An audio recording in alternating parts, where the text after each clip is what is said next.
In this video, I'll be showing you how to add new font in CapCut. It's a very simple method, so if you find this video helpful, be sure to drop a like and subscribe. But anyways, getting into it, it's actually super simple to go ahead and do this, and you can do it on anything you're using. So I have my font right here, but if you don't know where to download fonts from, go to your browser of choice and then go to dafont.com. They're going to have a bunch of different fonts that are completely free to use, and they're going to be a bunch of different themes and everything as well, so you can go through their entire website, find whichever font you want, and then click download.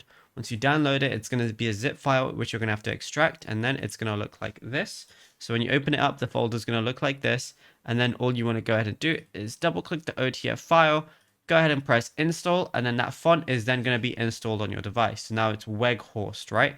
So now what I want to go ahead and do is open up CapCut, and you can even do this while CapCut's already open. So what I'm going to do is just open up a project, and then all you want to do is find whatever text you want.